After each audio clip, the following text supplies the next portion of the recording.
Então vamos, né? Então vamos para a arte cura. Dário, olá, tudo bem com você, querido? Faz tempo que a gente nos fala, né? Tudo bom? Você ouvinte que está chegando agora, Dário, é o nosso querido editor, que sempre começamos um episódio com Bom Dia, Dário, porque ele está ali nos ouvindo, depois que gravamos, né? Mas ele está participando da nossa vida Esse nesse. podcast poderia chamar Bom Dia, Dário. A gente tem o Bom Dia Óbvios, o podcast, sabe? Por que não Bom Dia, Dário? Porque é assim que a gente sempre começa essa gravação, não é? É. E Dário é um nome bem único também, então você sabe que deve ter umas 10 pessoas no Brasil todo que chama Dário, e aí é isso. Então vamos lá, gente. O tema de hoje. A arte cura, a arte transforma e a arte ajuda a gente a elaborar as coisas que a gente precisa, principalmente curar nosso coraçãozinho, nossa alma. Se ela não vai curar, ela vai meio que indicar o caminho, ela pode te dar dicas do que fazer, de como fazer. Então, assim, a arte tem um poder curativo, é sobre isso que a gente vai falar. Dani, obrigada pela dica de tema.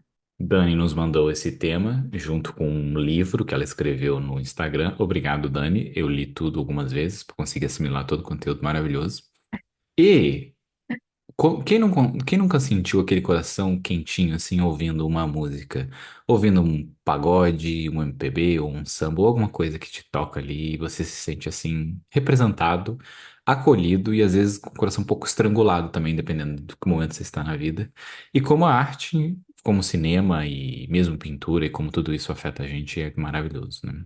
E assim, Você quem nunca viu um vídeo também de uma criança, um bebezinho se emocionando, chorando com a mãe cantando, ou ouvindo alguma música, tipo, eles bem pequenininhos ali, mas como a música, de alguma maneira, vai direto no límbico ali, né? E aciona coisas. Então, a arte tem exatamente esse poder de emocionar ou de acolher emoções.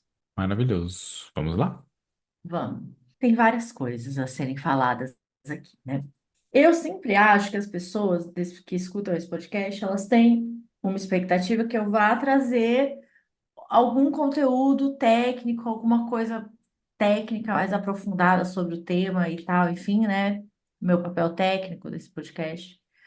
Mas vocês sabem que eu não sou psicanalista, né? Por mais que existam controvérsias aí de que sim, eu tenho uma alma psicanalista, mas eu nego isso, lá, lá, lá, lá, lá, lá. É, e a psicanálise, só que a psicanálise adora música, né? Freud em si, vou trazer conteúdo aqui. Freud em si, o cara nunca estudou muito música e psicanálise, porque ele em si não era uma pessoa muito da música. Não entendia muito, não ouvia muito, ele não era um cara musical. Ele ouvia uma outra ópera que estava na moda lá na época dele, né, e tal, mas ele não era, não tinha esse acesso. Então, ele não é que ele era contra a música ou enfim, mas se aprofundar nessa lógica do impacto da música também nem fazia muito sentido porque ele estava num momento que ele queria comprovar coisas. E a música, né, assim, não é uma coisa que dá para pegar, que dá para mensurar. Então eu acho que ele não quis ir por esse caminho porque ele estava focado em querer transformar a psicanálise numa coisa científica, confiável, né, e tal, então ele deixou isso de lado. Mas a galera que veio depois, ela se jogou. Então a gente tem, tem até um que não é o Reich, eu acho que ele chama Reich. Ele tem um trabalho inteiro focado em música, em impacto na psicanálise.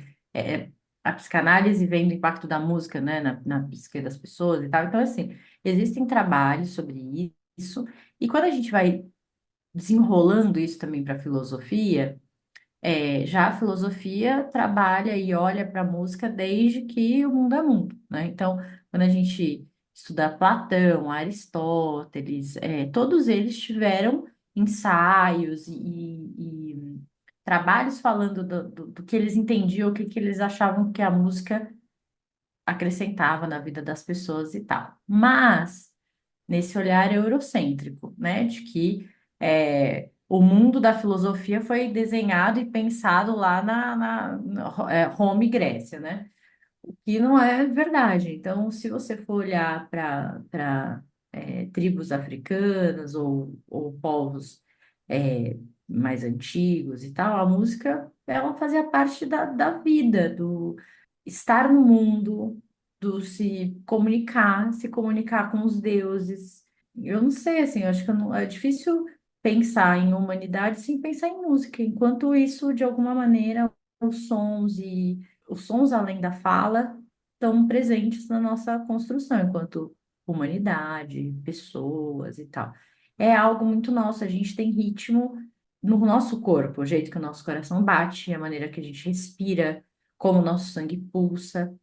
Então, por isso que você acompanhar alguém batendo palma é tão fácil, sabe? Você tá ouvindo ali, tá num show, alguém começa a bater palma, você começa a bater junto, ou você escuta uma música, você sabe mais ou menos quando bater palma, com exceção de algumas pessoas que erram até no parabéns para você, tem essas pessoas sim, mas no geral, 99,9% das pessoas, elas têm esse ritmo, essa coisa no corpo, é delas, né? A gente tem isso na gente. Nosso corpo é música. Beijo, tô muito poética. Eu vou ver se eu acho pra colocar na descrição. Eu não lembro qual é o vídeo agora, mas eu assisti um vídeo uma vez, um cara mostrando assim na plateia. Ele falou, ele já fez essa apresentação no mundo todo e ele começa a bater palma. Ele pede pra plateia começar e sozinha a plateia entra num ritmo que todo lugar no mundo entra nesse mesmo Sim, ritmo batendo palma. tem uma cena de um. Ah, ele é maravilhoso, esqueci o nome desse cara. A gente tem o Barba do Barbatux aqui no Brasil, que é falecido já, que fazia isso também, mas tem um outro cara, um americano, que é um vídeo famoso que ele vai, como se ele estivesse pisando num piano, assim, que ele vai pulando assim de um lado para o outro no palco, e as pessoas, mesmo sem saber de música, ou sem entender que aquilo é dó, ré, elas conseguem, né? Vão cantando ali com ele e tal. É nosso, gente, é nosso. É a língua do universo, será assim, de música? E quando a gente olha no, na parte da arqueologia, né, de descobrimento de objetos, os primeiros talheres, os primeiros pratos, qualquer utensílio utilizado antigamente, existem os objetos musicais também, que vem parte ali, objetos de que tinha panela, tinha faca para matar os outros, cortar a sua carne e tinha tambor para fazer música, que era tudo parte do pacote da humanidade, três coisas básicas para sobrevivência. Quando você comprava o kit, o que é esse kit? Kit humanidade, tal. Tô começando aqui na humanidade. Como é que eu faço? Esse tamborzinho, essa faquinha e essa cumbuquinha aqui. É Prato. isso. É. É. E aí tem uma coisa, assim, eu lembrava que o Nietzsche, ele tinha uma... Ele era amigo do Wagner, que é Ai, meu Deus, não é, eu ia falar, é um cantor. Não, o Wagner não era um cantor. Mas o Wagner escrevia óperas e tal, né? E como o Nietzsche e o Wagner, os dois eram muito nacionalistas, então o Wagner, ele tinha uma construção nas músicas, nas óperas que ele compunha, compositor, ele era um compositor muito voltadas para essa lógica ali de nacionalista. Eles estavam na Alemanha, que nem era Alemanha na época, não sei se era Prússia, sei lá como é que chamava. Então eles eram muito alinhados nessa lógica aí da música. E o Wagner compôs toda aquela, as Valquírias, sabe, a Marcha das Valquírias lá, que depois o Hitler se apossou e virou quase a música do nazismo, assim, né? Mas, enfim, depois.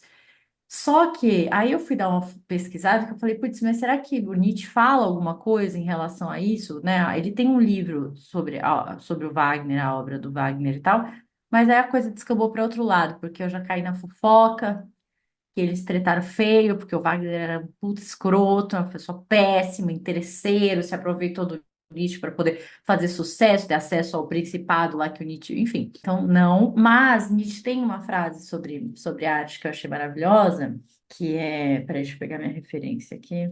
Eu Eu acho que a sempre gente deveria descambo. esquecer o episódio agora e Eu só falar dessa sempre fofoca, assim. descambo na roupa. Menino, Wagner, tipo, usou, sabe, os contatos no Nietzsche para conseguir o que ele queria e tal. Roubou os E seguidores dele. roubou seguidores, um horror, assim. Ah, as publi, tudo ele pegou para ele, que o Wagner era besta. Mas parece que o Wagner foi. eu acho, meu Deus, deuses, músicos, se eu estiver falando alguma besteira, porque eu posso ter pego uma informação meio atravessada, mas eu acho que aquela ideia de colocar, sabe quando você vai no teatro que tem aquele fosso onde fica a orquestra embaixo, assim, quando tem o Uhum. teatro, né, o ópera, enfim, com música ao vivo, parece que ele que criou isso, assim, ou ele que concebeu essa ideia dos músicos lá embaixo, enfim. Não que o Wagner não tivesse capacidade e tal, mas ele não tinha os acessos e o Os Nietzsche tinha, contatinhos, e né? aí, os contatinhos e tal. Mas o Nietzsche fala que a arte existe para que a nossa realidade não nos destrua. Meu Deus, que o Nietzsche, você sabe que ele nunca vai escrever uma coisinha, ah, a arte. Ó, o Ferreira Goulart fala, a arte existe porque a vida por si só não basta. Mais fofinho, né? O Nietzsche vai falar o que a arte existe porque a vida pode nos destruir. Então, para que ela não nos Não. destrua, a gente vai para a arte, né? Sabe que quando a gente fala de arte, sempre quando eu falo com amigos assim, eu lembro uma vez um amigo foi num museu de arte moderna e aí tinha só assim, tipo, um quadro branco com um risco vermelho no meio. Aí ele me mandando foto e falando, por que que isso aqui tá no museu? Eu posso fazer isso aqui. E todo esse negócio, sabe? E a gente já falou num outro episódio sobre arte aqui, e eu acho tão gostoso porque tá todo mundo observando e sentindo a arte, mesmo quem acha que não entende. Porque a gente está tão acostumado de, quando você vai em tal show, você sente tal coisa vai acontecer. A nossa vida é tão, a gente prevê o que vai acontecer e chega lá, vive aquilo, que quando a gente entra num museu ou quando a gente consome uma arte, a gente também está esperando. O que que eu devo sentir quando eu olho para isso aqui? O que que eu devo sentir quando eu escuto essa música aqui, esse som aqui? Não tem um quê, não tem um certo e um errado, não tem, o que que ele quis dizer com essa pintura? Tem, algumas pessoas gostam de explicar a própria arte, mas o que você está sentindo com aquela música, com aquela pintura, mesmo se você sentir que você poderia fazer aquilo, ou uma criança de 5 anos poderia, é um sentimento que ali a arte está te causando um sentimento que é diferente do que você sentiria no dia a dia. É diferente do que você sentiria pegando seu carro, indo para o trabalho, ou comendo uma banana de manhã, que é parte da sua rotina. A arte te provoca sentimentos que você não sentiria se não tivesse aquilo ali acontecendo na sua vida. E a música, o som é ainda mais gostoso. Eu acho tão gostoso como a gente pode revisitar a música com o passar dos anos, sabe? Depois de 10 anos você volta a ouvir aquela música. Principalmente se você era criança e ouvia El-Chan, e aí você vai descobrir toda aquela mensagem oculta ali pro adulto, que aquela música era tudo sexual, não tinha nada de coisa infantil. Era música sexual que você não sabe, você não tinha ah, uma biblioteca, Malícia, uma vivência, malícia da vida para ter aquele conhecimento. E a arte, como é exatamente, a gente seria insano se não tivesse essa escapadela que a gente dá com o consumo de arte gostoso. Que muitas pessoas nem sabem que estão consumindo um monte de arte porque acho que não entende daquilo, mas todo mundo consome arte, o que você sente pela arte é o correto, é o maravilhoso, é o que te foge um pouco da realidade, ou te traz ainda mais para a realidade, né? Se a gente fala de fotografia de guerra, de documentários e como aquilo te traz talvez para uma realidade muito forte que é melhor você não visitar sempre, porque pode até te fazer mal, né? Te causar um sentimento ruim. e assim, a gente precisa lembrar que, enfim, quando se pensa em museu, em quadros, em artes plásticas, assim, gente, hoje a gente tem celular e a gente é capaz de registrar tudo a toda hora, o tempo inteiro, né? Você escreve, todo mundo escreve, qualquer pessoa tem um caderno em casa e tal. Isso há 500 anos atrás, 800 anos atrás, isso não existia. Não existia papel com essa facilidade. As pessoas não registravam as coisas. Então, esse primeiro impacto da arte é poder registrar algo, poder, primeiro, desde de poder fazer desenhos nas cavernas ali, registrar alguma coisa, até você dominar uma técnica a ponto de um quadro parecer uma foto de tão realista que aquilo é em detalhes, né? Então, pensem que as artes plásticas, né? A música, eu acho que ela tem tá em outro lugar quando a gente pensa em elaboração de emoções e tal. Mas a arte, primeiro, ela vai passar por essa coisa de eu conseguir registrar o que eu tô vendo, eu conseguir dar forma para coisas que eu só sei no mundo das ideias. Então, você conseguir pintar alguém, né? Igual quando começaram a fazer as pinturas eu ia falar católicas, mas, né, cristãs, assim, Jesus, não sei o quê, o santo não sei o que lá, ou como era, como foi a Arca de Noé, dá uma forma, uma imagem para o que estava só no imaginário das pessoas, isso tem muita força, tem muito impacto, tem muita potência, né? A imagem da Cleópatra, sei lá, enfim. Então, os faraós, todos esses movimentos tinham registros, a importância de se registrar a história deles e não ficar só na memória das pessoas.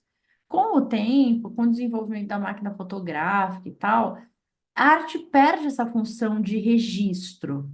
Não precisa, a pintura, né?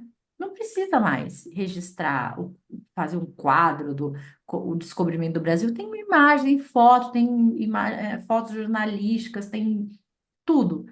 Aí que a arte entra nesse lugar de expressão emocional também, ou só isso. Então, né, o quadro branco com o risco vermelho, ele não é sobre, mas eu também poderia fazer. Não é mais sobre a sua habilidade de poder fazer, como era lá no. Nossa, eu também pintaria um quadro de 5 metros por 3. Não é mais sobre habilidade, é sobre expressar alguma coisa, o que está sendo expressado, o que, que sugere em você. Então, é um caminho também que às vezes a gente não acompanha, né? A música, ela já vem, eu acho, do que eu sei de música, sempre nesse lugar de já tentar expressar algo.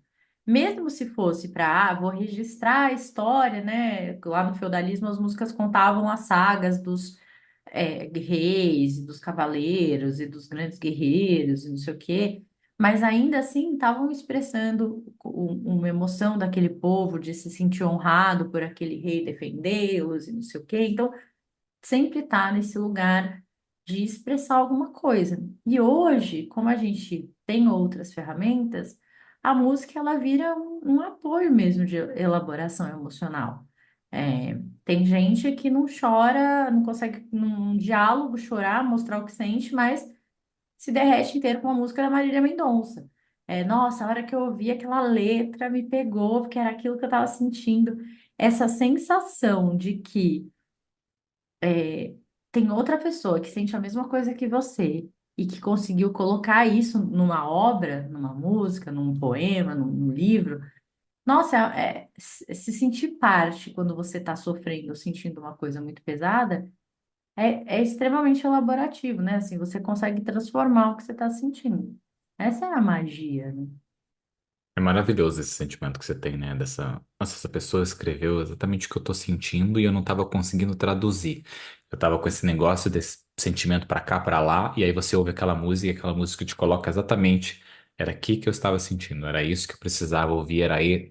Às vezes nem a letra, às vezes é um inglês que você não entende o que a pessoa tá falando, não tem problema. Você ouve, você sente aquela melodia, você sente aquela voz, aquele instrumento e te dá aquele sentimento.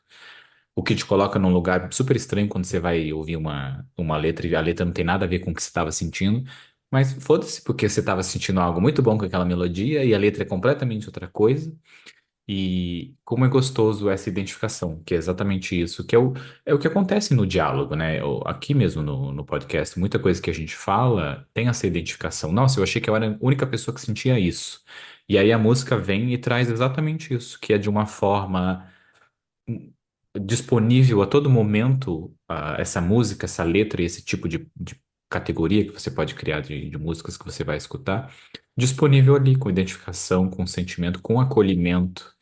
Essa parte de chorar, eu lembro um período da minha vida onde eu não lembrava a última vez que eu tinha chorado. Eu até achei uma parte de mim que eu não conseguiria chorar mais. Eu fiquei com esse medo, assim, em mim, que era tipo, eu não choro há tanto tempo que eu não sei como chorar. E a música foi uma das coisas que me ajudou a conseguir sentir, a conseguir trazer essa parte de tristeza e junto com a terapia e exercícios e tudo mais, exatamente. Você talvez tenha períodos que você está tão ocupado e estão acontecendo tantas coisas e você se prende, se separa tanto dos seus sentimentos, que a música é uma forma de justamente te trazer sentimento de novo, que é o que eu costumo dizer, você dá uma roubada. Você pega, como num filme, aquele sentimento de amor ou aquele sentimento de perda extremamente forte e você dá uma roubada e deixa eu emprestar um pouco esse sentimento aqui, porque eu tô precisando dele, que eu me perdi, eu não sei como é que sente isso mais, ou faz tempo que eu não sinto. E aí você dá essa roubada, você se coloca naquele sentimento e aí, ok, você sentiu isso de novo. E, de alguma forma, principalmente num término de relacionamento, você se sente preso num tipo de música melancólica, por exemplo, né? De você ouvir músicas melancólicas e você fica naquele estado de melancolia com um término, aquela beleza. Até uma vez eu vi um meme falando: se você tem um amigo ou uma amiga que terminou um pouco tempo o relacionamento, pede a playlist deles.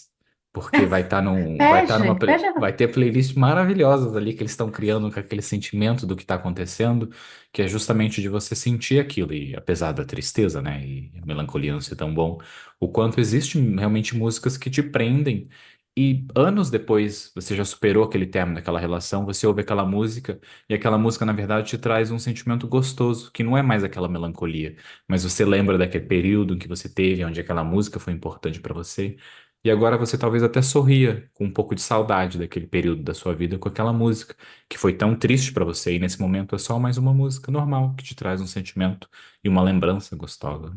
E tem, assim, a música, ela te dá essa sensação de uau, alguém sente isso e alguém está expressando o que eu estou sentindo, né? Enfim. Mas, quando eu penso nos filmes, aí o filme eu acho que ele já vai para um outro lugar, né? Porque daí é você acompanhar uma pessoa, né? Porque o seu cérebro entende aquele personagem como uma pessoa de fato durante 2 ou 3 horas.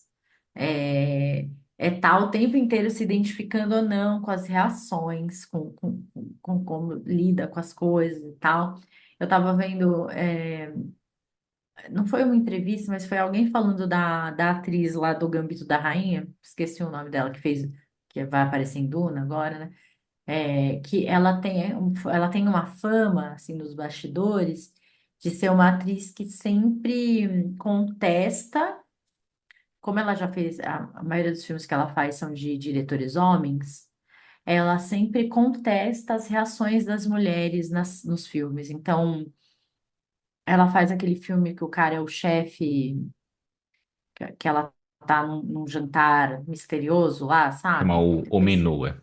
Uhum. é, E aí tem uma cena que eu acho que ela descobre alguma coisa do namorado ali, enfim, não quero dar spoiler, e que a reação que o diretor queria é que ela chorasse.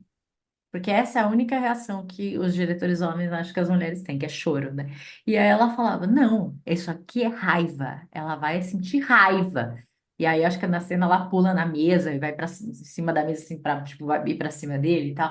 E ela contesta muito nos filmes essa coisa da reação da mulher, de que não, isso aqui não vai ser uma lagriminha com a boquinha tremendo. Não, vai ser um acesso de fúria e tal. E a gente. Nós, mulheres, né, quando a gente está assistindo o filme, várias vezes eu assistindo com a minha mãe, com a minha irmã, com amigas e tal, a gente, imagina que eu faria isso, se sou eu, já tinha enfiado a mão na cara, que raiva, não sei o quê, né? Então, por quê? Porque é isso, né? A gente está acompanhando aquela construção e a gente se envolve de uma maneira que você tá lá sofrendo junto, como se fosse sua amiga, coisa assim, né? E aí eu acho que a Dani até fala, tem gente que fala que tem músicas que são.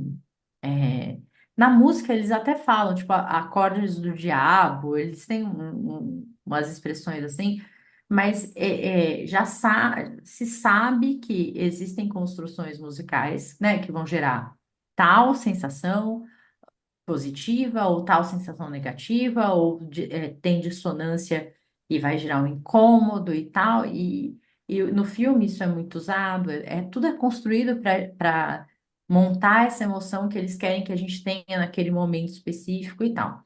E aí. A gente esquece ó, a psicanalista falando de novo, né? Do processo inconsciente que acontece enquanto você está ouvindo música, vendo filmes e tudo isso. O seu cérebro, ele não reconhece necessariamente o que é ficção. Então, se expor a 2 ou 3 horas de filme de terror, ou filme de violência, ou filme de suspense, você está gerando emoções reais no seu corpo. Então, você tem um lado do seu cérebro que sabe que aquilo é ficção, mas tem um outro lado que não sabe. Então, o cortisol, a adrenalina, tudo isso é real no seu corpo. Não é que o corpo fala, olha, eu vou dar uma sensaçãozinha de medo, mas é de mentirinha. Não, para você ter a sensação de medo, tem um monte de substância ali aparecendo, né? E acontecendo no seu corpo. E isso eu acho que a gente não usa de maneira inteligente. Eu acho que a gente deveria usar isso de maneira mais inteligente. Entendendo que a música, que os filmes, as séries, elas têm esse poder de criar estados emocionais, será que faz sentido você passar o dia inteiro ouvindo música deprê para baixo e terminar o seu dia vendo um filme de terror super pesado antes de dormir? Tipo, olha o tanto de estresse, de plano de fundo que você estava criando ali, independente do seu dia ter ou não estresse. Sei lá, você é alguém que é naturalmente ansioso. E aí você vai consumir filmes e séries que te fazem sentir medo, ou seja, alimentam a base do que você já tem como ansiedade, sabe? A gente precisa ser mais inteligente nessas escolhas. A nossa escolha geralmente é a de fazer playlists que são mais de sentimentos, né? Por exemplo, eu tenho a playlist de término de relacionamentos, que ela existe lá, que são as playlists tipo, eu não quero ver essa playlist aqui, porque é a playlist você fica a gente tem episódio do fundo do Caramba, poço que hein, tem um Bruno? poço dentro do poço, tipo, essa playlist aqui não é para ouvir, mas ela existe lá. Mas tem uma playlist que eu adoro que chama Sentimentos Bons. É esse que é o nome da playlist. E aí eu escuto uma música que me dá um sentimento bom, eu coloco nessa playlist. Inclusive, vou colocar na descrição desse episódio, caso você queira também sentir esses sentimentos bons. Ah, eu E, tenho a minha que é o No Quintal, adoro. E me gera sentimentos bons. Se chama No Quintal, minha inclusive, playlist. não sei se você compartilhou essa playlist comigo. Eu estou aqui já cobrando publicamente que eu quero essa Não, playlist. já compartilhei, sim. Já, tá. Já. Então devo ter esquecido. Então voltou para mim a cobrança. Tomei de volta. E essa parte dos filmes e tudo mais, de você falar desse sentimento, eu lembro uma vez, foi a primeira e acho que única vez, eu estava num cinema assistindo Animais Noturnos. Animais Noturnos, sem dar muito spoiler, é a história de um casal que das partes escreve um livro, e aí a pessoa está lendo o livro e você está vendo a história sendo contada dentro daquele filme. Então tem uma história dentro de uma história. E aí nessa história do livro acontecem certas coisas que eu me senti tão desnorteado, tão angustiado, que eu lembro de eu querer sair correndo do cinema. Eu não queria ficar ali, eu não queria sentir o que eu estava sentindo ali. Que era tão ruim que eu quero ir embora, eu não quero ficar aqui. E eu lembro eu fiquei no cinema, porque o filme estava bom, eu queria assistir, mas eu lembro dessa. Realmente eu me vi levantando e indo embora do cinema, porque eu não aguentava aquele sentimento de tão horrível que foi para mim. Talvez você nunca nem assista esse filme mais. Mas esse é um filme que eu nunca mais assisti, porque eu não quero aquele sentimento de novo. E eu acho o filme maravilhoso. A história é ótima, a música é ótima, os atores são ótimos, mas eu não quero aquele sentimento de novo. Eu tenho medo de visitar esse filme e sentir de novo essa mesma angústia que eu senti. E como isso é poderoso. Porque aquele filme existe num local de tipo, como essa playlist da Deprê ali, tipo, eu não quero visitar aquele lugar, aquele local existe lá, deixa ele quieto lá, eu não preciso mais daquilo. Eu quero viver outras coisas, eu quero sentir outras coisas. E até quando eu recomendo eternamente o filme A Grande Beleza, é porque justamente é um filme que te traz sentimentos gostosos, como a playlist. É um E que a filme que gente te gosta de traz revisitar, né? que a gente gosta de revisitar sentimentos gostosos. E eles são tão bons que o filme te traz essa coisa, como a música também, né? A música, o filme, a arte te traz essa coisa de quando você revisita, você até sente coisas novas que você não tinha visto, que estavam presentes ali. Às vezes o seu cérebro se distraiu, você não estava prestando atenção realmente na letra ou no filme, e aí você revisita e fala: Nossa, essa parte aqui é ainda mais gostosa do que as outras, e eu não tinha visto. Como assim? Isso aqui que eu já adoro me traz ainda sentimentos mais gostosos. E isso é muito bom, é muito gostoso. A gente cria um repertório dessas produções artísticas, as músicas e tal. E eu acredito que isso fica guardadinho lá no espacinho do inconsciente, chamado arquivos artísticos, e que nos momentos em que talvez as palavras nos faltem ou que a gente conscientemente não está elaborando alguma coisa, esse arquivo ele volta à tona. Então, a Dani deu uns exemplos lá de que ela vem letras de música na cabeça dela em certas situações e depois ela vai prestar atenção, faz todo sentido aquela letra, né? E aí, quando eu li a mensagem dela, eu lembrei que quando eu me divorciei e que eu estava mudando de casa, assim, eu fiz a mudança e aí, sabe quando você fica na casa vazia, só dando uma olhada se tem alguma coisa que precisa levar ainda, não sei o quê, os caras do caminhão já estavam fechando o caminhão e eu fiquei sozinha na casa, fui dando uma olhada. Então, assim, aquele momento de estar ali sozinha, depois de né, uma relação super que durou muito e tal. É, enfim, todo o peso de estar ali terminando um casamento e tal. E aí eu fiquei a manhã inteira durante a mudança com um trecho de uma música na cabeça que era só o comecinho, tipo, eu ficava cantarolando assim, ficava tipo com esse pedacinho. E aí a hora que eu fiquei ali sozinha, que eu olhei as coisas e tal, que eu fiquei esse pedaço voltou, e aí eu fiquei meio que cantando ali, e o começo é uma música do Skank, Eu já reconheci pela melodia já. que chama Acima do Sol, e começa assim, ó. Assim ela já vai achar o cara que lhe queira, como você não quis.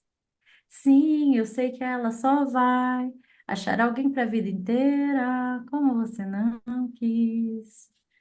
E de alguma maneira, eu acho que era isso que eu estava sentindo, assim, mesmo eu tendo feito o movimento para me separar e tal, né? Assim, eu não fui deixada, né? A gente se deixou no processo, mas eu acho que eu tinha essa sensação, assim, que ele estava me deixando embora, sabe? E foi super importante para mim entender esse momento a partir da música que me veio na cabeça, assim.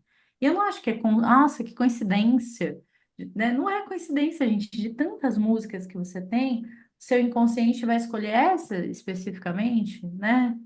Então fiquem atentos a esses momentos da vida de vocês, assim, com o que que vocês se conectam, que coisas vocês se lembram? Tem um significado aí para você, com toda certeza. Projetivo, inclusive, né? Sabe que você estava contando a história ali, eu lembrei das minhas separações, né? Inclusive do meu divórcio e tudo mais, e entrei nesse estado de espírito.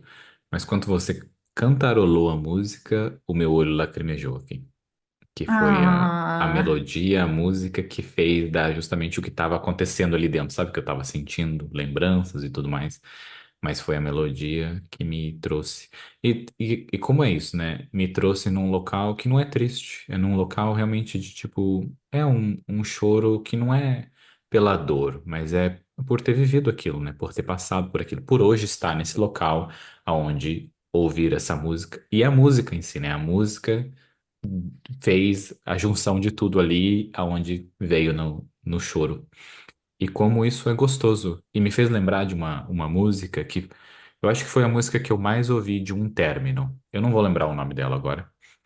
E eu ouvi essa música muito, assim, mais do que o comum. E aí, algum tempo atrás, acho que 1 ou 2 anos atrás, quando eu tava ouvindo essa música, tocou. E eu pensei, eu conheço essa música, de onde é essa música? E o sentimento, pensar assim, eu não meu assimilei, inconsciente passando uma placa falando: olha, eu não assimilei que aquela música foi tão importante pra mim num término, que ela representava tanto o término, sabe? A letra dela era muito o que eu tinha vivido nessa relação. E aí eu ouvi, aí eu ri, pensei, nossa, essa música realmente foi daquele término? Porque o que tá falando aqui, eu não tô lembrando de nada daquilo, do sentimento, sabe? Não vinha mais o sim, sentimento com aquela música. E eu ouvi e senti uma coisa nova, que era, nossa, como é estranho isso, de algo que foi tão forte, tão profundo. Não que não é importante, mas como ele ocupa um local diferente na minha vida hoje. E como ouvir essa música hoje, ela tem uma letra tão gostosa que ela não é melancólica, ela é bonita. E eu ouvia na melancolia. E é tipo, é isso, eu precisei dela na melancolia porque tratava de uma reflexão de relacionamento que eu tinha vivido. E hoje ela só representa uma música bonita, que eu vou ver se eu acho e coloco na descrição aqui, porque ela tem uma letra bonita. E ela fala de término, mas ela fala de um término bonito, ela não fala de um término triste, sabe? E eu achei maravilhoso. Acho que foi a única música que aconteceu isso também, de eu ouvir e pensar, nossa, eu conheço essa música, e não assimilar todo aquele sentimento nela. não lembrar na hora, né, do É. sentimento. A música. música no nosso cérebro, ela aciona várias partes ao mesmo tempo, né? Então, assim, quando você escuta a música, além dela acionar diretamente o seu cérebro, vamos chamar de cérebro emocional, né? Das partes que estão relacionadas a emoções, então, ela é como se desse para falar dessa maneira, não é exatamente assim, mas é como se ela pulasse a parte da racionalidade e acessasse diretamente o ponto da emoção. Então, muitas vezes é isso, a música é em inglês, você não está nem entendendo, é em alemão, em francês, sei lá, né? A gente que adora uma Edith Piaf, né? Não faz a menor ideia do que a mulher está cantando, mas ela acessa algo na emocionalidade ali que não precisa passar pelo racional. E quando mapearam o cérebro e observaram como ele funciona, ouvindo uma música e tocando uma música, ouvir a música já relaciona os dois lados do cérebro de um jeito muito forte, assim, né? Porque tem memória, o nosso corpo escuta a música, não é que né, é, a sua pele reage, o corpo todo, né, tá ali sendo impactado. Então, tem essa coisa de acionar vários lados do cérebro, várias regiões ao mesmo tempo. Né, a emoção, a memória, as sensações físicas, você se arrepia, vai lacrimejar, tem um monte de coisa acontecendo. Agora, quando você toca, quando a pessoa está tocando música, aí é uma coisa surreal o impacto no cérebro. Porque, além de tudo, ainda tem a parte motora, porque ela tá, né, sei lá, tocando piano ou violão e tal, é como se você usasse o seu cérebro numa potência assim muito alta. Então, é, tocar algum instrumento musical ou cantar é super importante nesse sentido de uau, meu cérebro está fazendo algo aqui, né? Assim, de um jeito tão inteiro e completo, e, enfim. Música é maravilhoso, gente. É maravilhoso. Gosto tanto da música quando você entende a letra, mas você tá num estado de espírito para realmente entender a letra, principalmente músicas em português. Eu trouxe algumas músicas aqui, mas eu vou pegar uma que para mim é uma que eu ouvi agora há pouco tempo de novo e me fez sentimentos assim. Eu tava até debatendo com um amigo que tava ouvindo a música e a gente pausava e falava sobre cada parte, assim, sabe? Foi antes até da gente escolher esse tema que isso aconteceu, mas é muito recente, que é a música da Rita Lee, Amor e Sexo. E aí tem várias partes da letra, né? Mas algumas que eu separei aqui foram alguns trechos, só que ela fala: amor é novela e sexo é cinema. Então ela compara, né? O amor com uma coisa e o sexo com outra coisa. Basicamente essa é a música.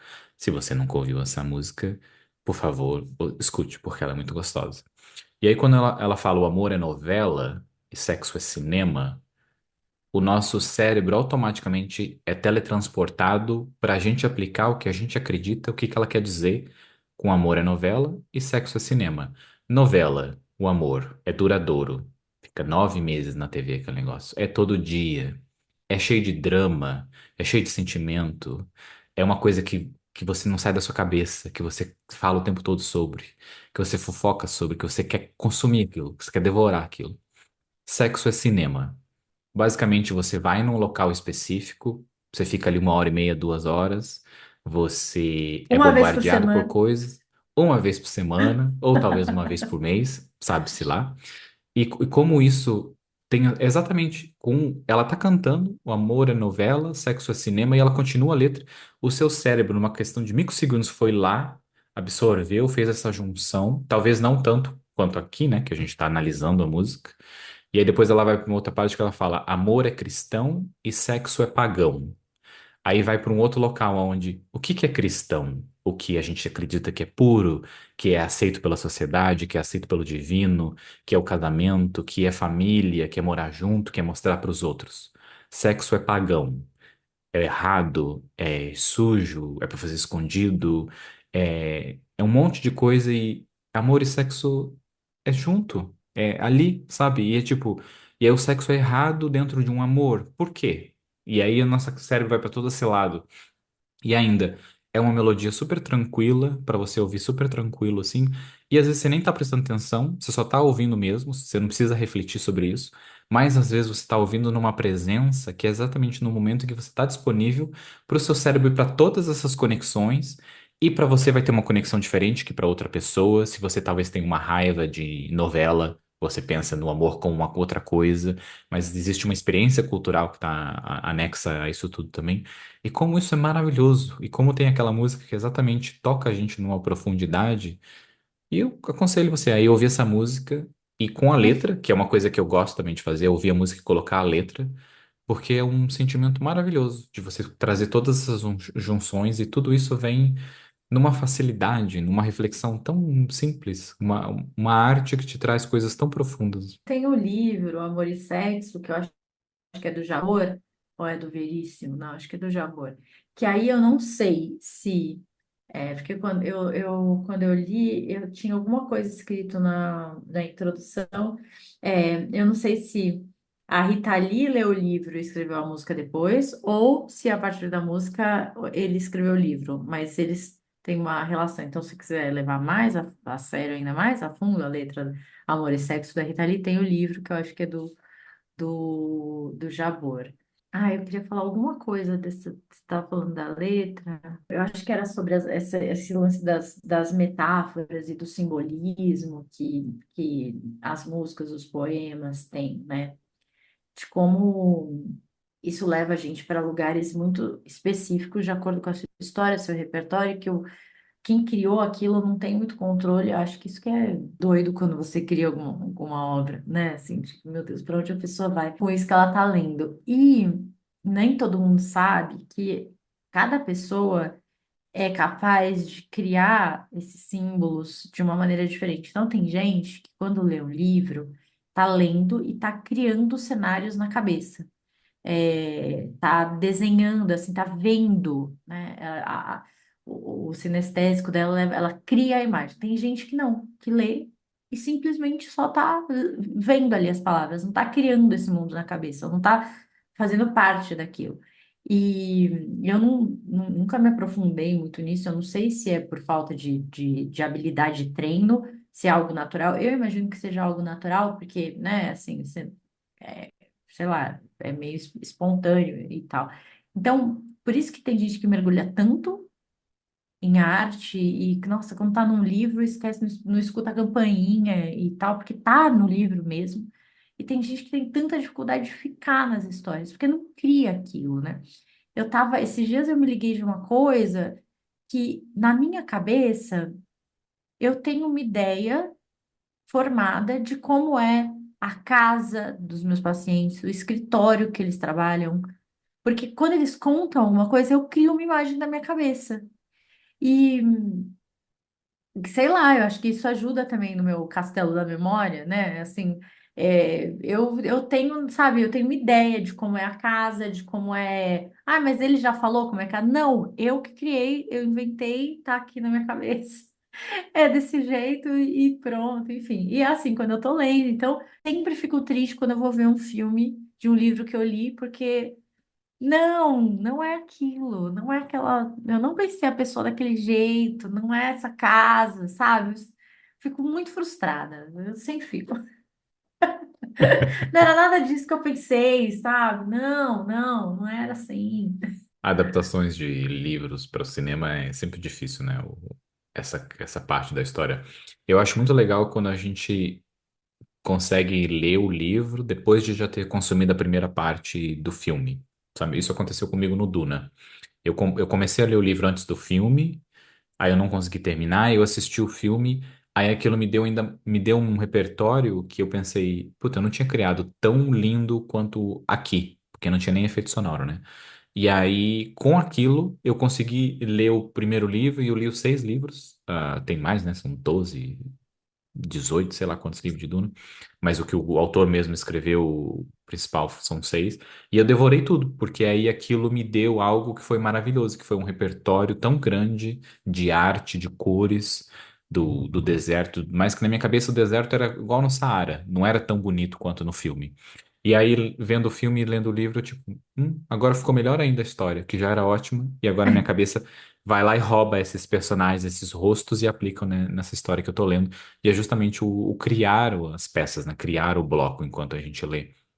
E eu acredito muito que seja treino e seja prática, porque eu lembro muito quando eu tentei começar a ler quando eu era adolescente, lia forçado por causa de escola. A minha mãe devorava livro o tempo todo. Eu não sei nem quantos livros ela não lia por semana. E eu via ela o tempo todo lendo e ela me falava como era, ela me contava a história. E eu não sentia nada, porque eu não conseguia assimilar o que estava acontecendo ali, sabe? O que ela estava vivendo enquanto ela lia. E aí depois eu lembro de começar a ler, de me forçar a ler histórias que eram mais curtinhas, biografias que me davam mais interesse. E aí começar a realmente a viver coisas, a criar coisas na minha cabeça. E aí, acho que agora eu entendo o que que ela conseguia criar, o que que ela vivia, o que que ela experienciava ali naquelas histórias. E é isso, eu não tinha antes, eu não conseguia, e com o tempo eu consegui. Acho que é como uma parte quando a gente fica um período sem sonhar, né? Você precisa ficar pensando sobre sonhos, você precisa ficar relaxando, você precisa se colocar num estado de espírito para voltar a perceber seus sonhos, a lembrar e tudo mais. E acredito que sim, tem pessoas que não consigam criar histórias na cabeça, mas acho que é pouco provável. A maioria é mais treino mesmo, que a gente está tão acostumado a não ler, quer dizer, quando a gente é jovem, né, a não consumir histórias, a não fugir da realidade, por assim dizer, que a gente não consegue realmente fugir da realidade e criar aquelas histórias, dando aquela roubada, né, que é justamente isso. O autor cria algo e não tem a menor ideia de como aquilo vai ser aplicado e consumido e por quantos mil anos aquilo vai ser consumido e aplicado e como vai ser um retrato da história naquele período, que daqui 50 anos seja outro retrato que as pessoas estão vivendo. Isso é uma coisa muito gostosa da arte também. Ai, eu fico triste de ter ficado. Eu fiquei uma janela muito grande da minha vida lendo pouquíssima literatura, assim, lendo muita coisa técnica e tal. E eu acho que ter voltado a mergulhar mesmo em literatura, que eu acho que eu voltei em 2020, 2021, assim, eu acho que expande muito mais essa minha capacidade de criar, e talvez por isso que quando eu escuto uma história de um paciente, eu crio isso na minha cabeça, como isso aconteceu, vem uma imagem, sabe? Porque é isso, né? É isso que o livro faz, enfim. Olha, deixa eu ver se eu passei tudo que eu queria passar, os pontos do episódio de hoje. Então, falei que a música mobiliza o nosso corpo e tudo isso. Ai, eu anotei aqui uma frase da Marta Medeiros que é: a arte serve para nos tirar do tédio que a vida pode se transformar em muitos momentos. Uhum, Em muitos muito. momentos, Marta, você tem toda a razão. Falei um pouquinho do Nietzsche, tá? Passei por tudo que eu queria. Vamos para as dicas, então? Vamos. Eu vou. Dicas de música, nós temos uma playlist no Spotify que chama Corajosamente Músicas, então vou colocar na descrição. Vou acrescentar a Rita Lee lá. E uma outra música que eu trouxe aqui, que é do Rubel, O Velho e o Mar, porque ele é de uma delicadeza na letra, Ah, numa coisa de uma viagem, que você pode ir para tantos locais, que não é nem tão simples quanto o Amor e Sexo, que você aplica novela e cinema. Não, essa é justamente você tá nadando, voando, é tipo, você pode aplicar tantas coisas. Filmes. Tem A Grande Beleza, vou colocar aqui. Tem um outro que eu assisti há pouco tempo que chama Perfect Days, Dias Perfeitos, que é um filme novo, japonês, muito gostoso. Você assistiu, Cynthia Cruz, esse filme? não assisti, não Ah, assisti. sai daqui. Mas E tá aqui na minha lista curativa isso é outra coisa que a arte filmes que também curam. traz. Raiva dos seus amigos que você fala, assiste esse filme que eu quero falar sobre, e a pessoa não assiste, e você fica nesse, tá bom, vou ficar só guardando aqui pra mim esses sentimentos. E outra coisa que eu lembrei agora também, que foi, eu coloquei esse filme aqui de propósito, que é quando você indica um filme para um amigo que para você te tocou tão gostoso, o filme foi tão bom, esse amigo assiste, ah, que Nossa, merda que é essa que você me bosta! indicou? É, que é o Ai, que filme raiva! Drive My Car. Eu acho que seria Dirija Meu Carro, ou um outro filme japonês, que eu indiquei para um amigo assistiu e falou, essa bosta desse filme que você me indicou, que eu perdi 2 horas da minha vida. E eu, nossa, eu achei esse filme tão gostoso. Tá bom, não te indico mais nada. Olha, primeiro que quando um amigo indica um filme, querido, você jamais vai falar isso. Você vai abrir seu coração, você vai assistir o filme e falar, nossa, por quê? O que será que tocou o meu amigo dessa maneira para indicar? Já, Não, já se assim, for uma errado, bosta, eu seu também amigo aí, falo. hein? Não, eu também falo, assim, se o filme for Não, uma mas não bosta, eu tem essa falo. de uma bosta. Um filme nunca é uma bosta, gente. Tem filme que é bosta, sim. A pessoa virou e falou assim: Nossa, que bosta esse filme. Eu já desacredito na pessoa. A pessoa, pra mim, já fica. Tem muito filme Hum. bosta, assim, tem sim. E, enfim. E temos dois episódios relacionados aqui também, que eu lembrei, que é Mulheres Poderosas de Almodóvar, que é um episódio Almodóvar. gostoso.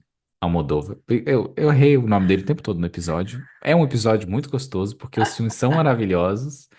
E o outro São. aqui, o Pobres Criaturas, que também é um filme Esqueci! Eu esqueci! gostosíssimo. Esqueceu do quê? Esqueci que a gente tem um episódio sobre o Almodóvar. É verdade. É Isso, de verdade. como se Nossa, pronuncia do muito, jeito certo. muito Vai. bom. Ó, mas a gente tem sobre o Almodóvar, a gente tem sobre Succession, a gente tem sobre Pobres Criaturas. O que mais que a gente falou O de Bebê obras Rena tem assim, né? A também. gente. Beberré, é verdade. É, que eu tenho de dicas? Bom, séries que valem por uma sessão de terapia. This Is Us, claro, né? Você vai acionar tudo que você tem de emoção de um jeito ou de outro assistindo. É o Poeta e o Carteiro, né? Muito Que bom. também fala. Acho que entra nesse lugar aí do que como a arte se expressa, da poesia e tal. É lindo esse filme, lindíssimo. Eu gosto, assim, eu acho que tem várias músicas curativas.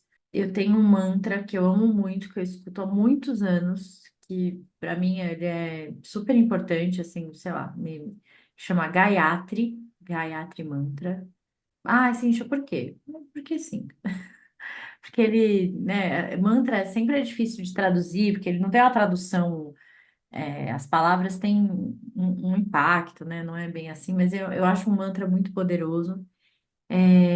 E quando eu penso em músicas que me levam para lugares legais, assim, eu lembro Versos que compomos na estrada, que escrevemos na estrada, né? Que tem, eu vou colocar aqui também a minha dica de música.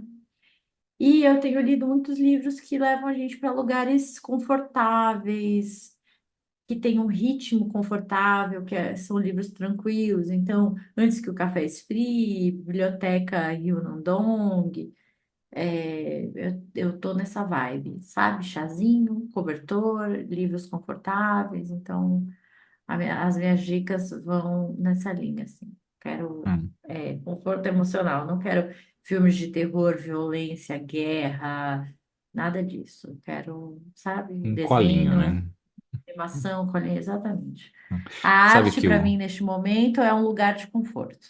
o Poeta e o Carteiro, eu vou dar um pequeno spoiler. Caso você não goste de spoiler nenhum, o episódio acabou aqui, já pode ir embora. Mas o pequeno spoiler desse filme é esse poeta, né, que chega nessa cidade pequena da Itália e tem o carteiro, que é um. Enfim, a cidade deve ter 20 pessoas, acho. Se tiver. E aí o carteiro uma hora culpa o poeta que apresentou para ele o amor. Antes de você chegar aqui, não tinha isso, eu não sentia isso, eu não sentia isso. E é sua culpa que eu tô sentindo isso. É tipo, que coisa mais maravilhosa, né? Tipo, o cara tá sentindo amor, que é algo lindo, e ele culpa o cara como se fosse um problema. Tipo, não, mas antes eu conseguia dormir, eu conseguia viver a minha vida, agora eu não consigo, eu só consigo Agora eu amar. tô É tipo, aqui, que coisa maravilhosa. emocionada. É. É lindo. Esse filme é muito bom, gente. Esse filme é. Ah, eu acho que olha, Dani, espero que a gente tenha passado por pontos que são importantes para você. Foi uma delícia gravar esse episódio, porque eu e Bruna, a gente sempre foge para a arte quando o bicho pega. Ou é pro filme, pro cinema, ou é para música, ou é pro livro.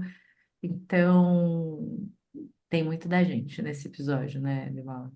Sim, muito. Obrigado, Dani. E se você ouvinte tem um tema também, uma sugestão, joga pra gente no Instagram, no e-mail, no nosso site, tá tudo no link na descrição. Porque o da Dani foi agora, 2 semanas atrás, pensamos, vamos fazer esse tema, porque tem tudo a ver, então vamos lá. Põe os outros temas É. pra lá, vamos gravar esse.